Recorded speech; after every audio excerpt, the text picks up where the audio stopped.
What ho, my friends out there in Contagion Nation?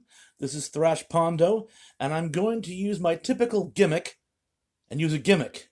And today's installment is going to be a new little gimmick I have called Two for Tuesday.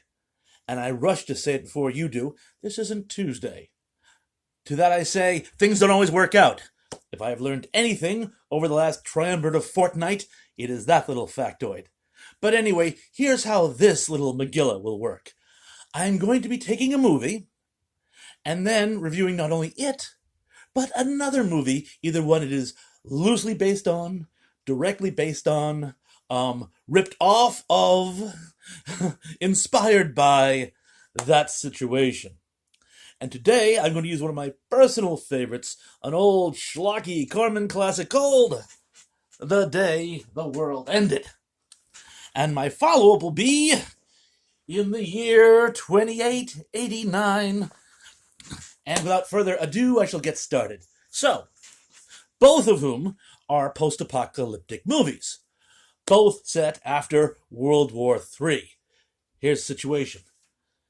Day the World Ended was a Roger Corman, as I've already said, classic, where a forward-thinking man goes and builds an estate out in the hills in an area he thinks may be contamination-free, and start a new world with himself, his daughter, and her daughter's fiancé. Now, here's bad news. Daughter's fiancé doesn't make it. Here's the worst news. Whole bunch of other people fleeing the nuclear radiation do make it. Now, he only has provisions for 3, and they got like 8, 9, 50, something like that. And as always, things do not work out well. The villain is played by a very, very young Michael Connors. Some of you might remember him from the TV series Mannix. And the father is played by sci-fi icon Paul Birch. Makes the perfect patriarch. And effectively what happens is the group starts infighting, only to find there is an even bigger threat. Some mutated survivors have come to... We aren't really sure why they come. But apparently it's either they want to use the survivors as food or more of a humanoids from the deep situation. Regardless, there is a high note ending, which I won't give away. I'll let you see it for yourself and tell me how high note you think it is. But it's a must watch. Production value is inconsistent. The whole thing is filmed in such a way you'd think it was made as a stage play. The latex rubber mutant monster is almost laughable. But it's a whole lot better than the monster we see in 2889, which brings me to that film. Long story short, it is virtually a scene-for-scene remake of the Corman classic, done by a gentleman named Larry Buchanan, who actually made a career out of taking other people's schlock films and making his own schlock interpretation. He made It's Alive, not to be confused with the Larry Cohen classic. He also made a few other adaptations from the Corman catalog. But anyway, his movies are very, very fun. Oh, Zontar, Thing from Venus, another goodie.